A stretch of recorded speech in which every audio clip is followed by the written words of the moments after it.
Fala, fiel, mais um vídeo aí no canal, trazendo aí a análise aí da coletiva do Vitor Pereira, né? O que ele falou, falando também um pouquinho sobre a arbitragem aí, as ponderações do Corinthians, né? E um pouquinho também de Goiás e Corinthians aí, né? Cara, sobre a coletiva, o Vitor Pereira foi bastante contundente.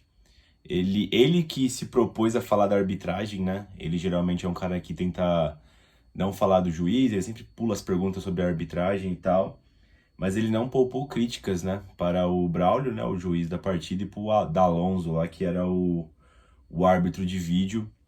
O VP bastante irritado, para ele pênalti claro para o Corinthians, né, concordo com o Vitor. E também ele estava bastante puto com a situação do Gomes, né, do João Gomes do Flamengo. Os flamenguistas reclamam, né, que ele não deveria ter recebido o cartão amarelo, porém o Vitor Pereira contra-ataca, né, dizendo que ele deveria ter sido expulso, porque ele comete uma falta até pior, no segundo tempo, né, em cima do Fagner. Tanto é que o Dorival Júnior, na sequência, ele substitui ele pelo Vidal. A gente pode aqui questionar o critério utilizado pelo Braulio no começo do jogo para aquele cartão do João Gomes, mas partindo do pressuposto que ele estava amarelado, aquela falta que ele cometeu no Fagner também era para amarelo. Então o juiz errou duplamente aí e mais uma vez prejudicando o Corinthians, né, nessa tomada de decisão. É claro que os flamenguistas vão reclamar e contestar esse cartão, mas no jogo era para ter sido expulso, seguindo a regra do jogo ali que foi aplicada, né? Ah, mas os jogadores do Corinthians deveriam também ter tomado cartão amarelo, como o Fagner e outros jogadores. Sim, e o João Gomes deveria ter sido expulso. Então assim, a conta ainda prejudica mais o Corinthians do que o outro lado da história, né, cara? O Vitor falou sobre isso. O Vitor Pereira também foi questionado, né, sobre a substituição do camisa 10 Roger Guedes do Renato, né, na sequência, na qual eu também fiquei puto, e na análise do jogo que eu fiz ontem, eu entendi o que ele quis fazer. E assim, ele deu uma explicação do motivo do porquê ele sacou o Renato e o Roger Guedes, e não foi só por questão do físico, tá? Ele falou que não estava gostando da recomposição dos dois, e ele chamou pra si, né? Ele bateu no peito e falou que o time é dele e faz o que ele bem entender. Cara, sobre essa questão do Vitor Pereira, o que acontece? Eu acho que os técnicos têm que acreditar no que eles pensam, certo? E têm que assumir a responsabilidade quando eles erram. O Vitor Pereira parece um cara que sempre mata no peito, né? Quando a culpa é dele, né? Ele nunca deixou de pontuar os erros dele também. Qual que é o problema? Quando você tira jogadores como Roger Guedes e Renato Augusto, e Roger Guedes, Renato Augusto e mais o Yuri Alberto, eu vejo os jogos do Corinthians que são as únicas três peças que o Corinthians tem ofensivamente que podem mudar o jogo. Claro, o Fausto é muito bem defensivamente, tem um papel na criação de jogadas ali. O Cássio é indispensável no gol, o Fagner vai muito bem na lateral, o Balbuena e Gil são os melhores zagueiros. Mas game changer, que muda o jogo ali, é só esses três. Quando você saca o Roger e o Renato para colocar o Matheus Vital e o Juliano, a torcida fica preocupada, porque assim, se o Flamengo faz o gol, o Corinthians não teria chance alguma de empatar. Eu não sei se teria com o Roger Guedes e Renato, mas é uma chance maior, sabe? Pela qualidade técnica que os dois têm. De fato, o Vitor, eu acho que ele provou A por B que a mudança dele surtiu efeito. Ele parou de sofrer pela equipe do Flamengo. Se você pegar os melhores momentos do jogo, o chute na trave do Davi Luiz, as chances oportunizadas ali pelo Gabigol e pelo Everton Ribeiro, que o Cássio fez boas defesas, elas acontecem todas com o Roger e o Renato em campo. A partir do momento que entra o Vital e o Juliano, e depois o Ramiro e o Gustavo Silva, o Corinthians consegue igualar ali o jogo e consegue frequentar de novo o campo de ataque do Flamengo, né? Apertando de novo e não deixando tanto espaço. E ele falou sobre isso, que sem essas mudanças o Corinthians poderia ter perdido. Eu acho que é uma linha tênue entre os dois, tá? Eu acredito que o Vitor Pereira poderia ter feito o melhor dos dois mundos. Eu entendo essa questão, essa preocupação dele de fazer o time correr mais e marcar mais, mas eu acho que ele poderia tentar desenhar uma espécie de sistema ali para favorecer o Renato, o Yuri e o Roger Guedes. Porque, de novo, cara, o Corinthians, todos os jogos que o Corinthians marca gols, os gols saem dos pés desses caras. Por mais que não seja o gol final deles, uma assistência, um começo de jogada, geralmente começa com a atitude desses três jogadores, né? Então eu acho que eles são indispensáveis pra gente poder pensar em alguma coisa, poder pensar em título, poder pensar em vencer os jogos, né? Mas enfim, eu acho que o Vitor foi coerente na resposta dele. Ele trouxe a afirmação dele, trouxe porque ele fez e trouxe resultados, né? Embora não concorde com tudo. Enfim. É... Ele também disse o que ele vai fazer, né, contra o Flamengo no Maracanã. O cara perguntou lá pra ele se ele ia tentar uma postura mais defensiva. Ele já logo disse que vai tentar jogar pra frente, né, que ele não gosta de jogar pra trás. Mas se acontecer circunstâncias na partida, fazer o quê, né? O Vitor Pereira aqui na Bombonera mesmo teve que fazer um sistema diferente. Claro, tinha milhões de desfalques naquele jogo. Mas eu acredito que o Corinthians vai ser obrigado a ir pra trás igual foi em Itaquera. Eu não acredito que foi uma postura do Corinthians depois de um tempo ali ficar recuado em relação ao Flamengo. Eu acho que o Flamengo, com a qualidade deles, a imposição, fez o Corinthians ficar daquele jeito. Porque o Corinthians, geralmente, em Itaquera, ele é bem impressionante, né? Eu não achei que o Corinthians foi frouxo ou algo do tipo. Achei que o Flamengo usou as armas dele e conseguiu impedir o Corinthians, né? Então o Corinthians teve que achar e encontrar soluções, né? Ele disse também que deve vir com o time misto para encarar o Goiás lá em Goiânia, né? Pensando no jogo de volta da Copa do Brasil da final, decisiva no Maracanã. E falando sobre esse jogo, o Corinthians conseguiu uma liminar lá para obter fiéis torcedores, né? No estádio da Serrinha, que a princípio o Goiás não permite visitante lá, né? Não sei que fita é essa lá que os caras arrumou, é um puto estádiozinho de merda lá. E o problema não é nosso, né? Que eles querem mandar o jogo naquele lixo lá, né? Se pudesse colocar na Serra Dourada, seria mais adequado. Diferente dos clássicos aqui em São Paulo, que tem apenas torcida única, essa liminar não é no Brasil todo, né? É só em São Paulo, devido aos clássicos mesmo, né? Então que bom que o Fiel vai encostar. O que eu achei legal foi a postura do Duílio Monteiro Alves, né? Ele criticou fortemente aí a, a decisão da arbitragem, né? Com a não marcação de pênalti, né? Depois ainda, ele criticou forte mesmo, né? Até achei diferente, eu vou até comentar sobre isso. E também saiu o áudio do VAR lá, né?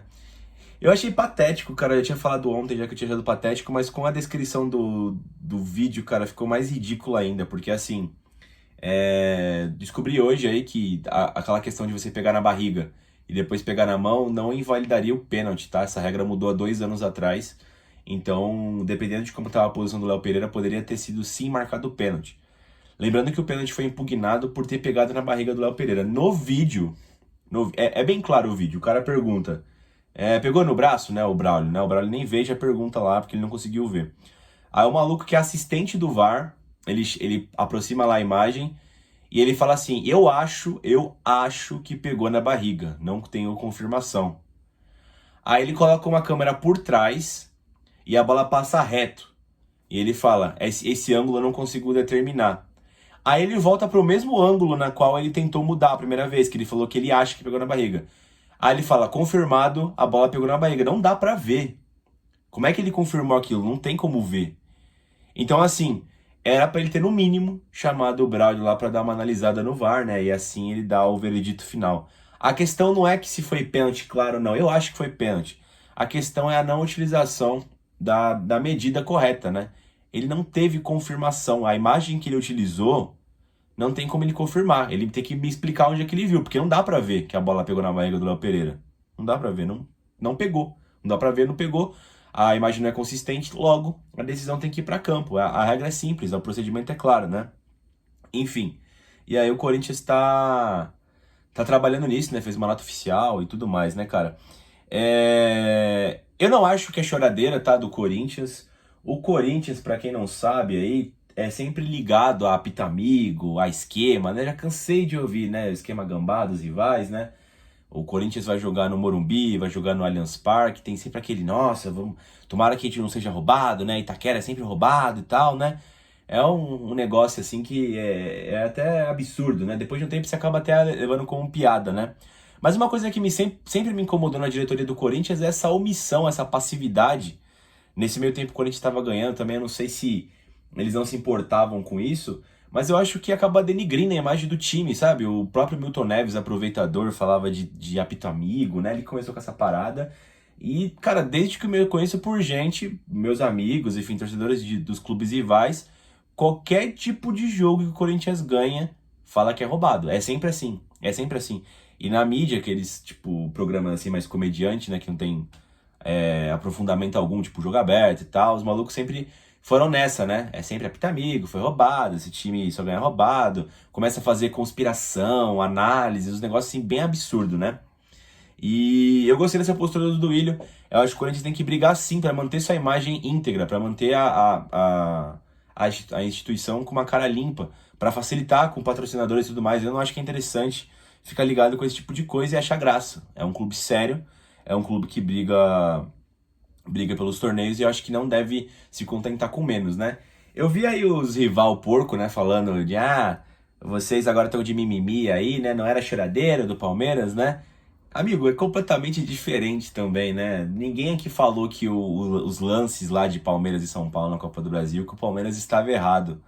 Qual que é o problema da porcada, né? E principalmente desse atual time do Palmeiras. Que, de novo, tá, gente? É um time muito bom, super campeão. Não tem o que eu possa falar aqui pra dizer contra. Os fatos ali não contradizem, né? Isso, né? Então, o que acontece? O problema do Palmeiras para ser odiado dessa forma com a arbitragem ali, até os rivais, cara, o tripudiano, é que todo jogo, o Abel Ferreira e o pessoalzinho deles lá, é aquele mimimi, cara. Até quando não foi prejudicado. Eles têm um dom de vítima ali, cara, que é foda. E aí, quando eles são prejudicados de verdade, o pessoal tripudia. Porque assim, é tanto choro, é toda hora reclamando de coisas que você nem tem direito, que quando você tem, você acaba, enfim, ficando mal falado, né? Então, eu só tenho isso pra dizer, tá? Então, assim, eu gostei do Corinthians ter brigado por isso, eu acho importante, eu acho que tem que fazer pressão. Eu já vi diversas vezes na onde os presidentes dos nossos clubes rivais começaram a atormentar a semana toda, em véspera de clássico, quando até jogo no Morumbi, no Allianz Parque lá. E você via a diferença assim na marcação. Você viu o árbitro mais melindrado para apitar pro Corinthians e tudo mais, né? Tudo devido a um bom aquecimento, um bom pré-jogo. E, cara, eu gosto, tá, disso. Eu acho que futebol não é só dentro do campo. Tem que pressionar, tem que lutar, tem que fazer a pressão, principalmente no Brasil, que a gente sabe que tem efeito, né? É um esporte emocionante, né? Que não lida só com o racional, também tem o emocional, né? Enfim, pessoal, é isso aí. O Corinthians agora volta a campo aí no sabadão. A gente volta aí, talvez com pré-jogo, não sei. Vamos ver o desenrolar do negócio da arbitragem. E o Wilton Pereira está confirmado para apitar o jogo de Flamengo e Corinthians, a volta pela final da Copa do Brasil, né? Estou um pouco preocupado. Quando você vai vendo jogos, né, você começa a traçar perfis dos árbitros, né? O Braulio é um juiz bem inseguro, tá ligado? Qualquer coisa ele usa o VAR. Até achei estranho ele não ter olhado o VAR naquele lance do pênalti. Porque é bem do perfil dele, né? Ele é um árbitro assim, bem. Não tem confiança em nada, né? Meio. Eu acho ele maleável, tá ligado? E o Wilton Pereira, ele apita outro tipo de jogo, né?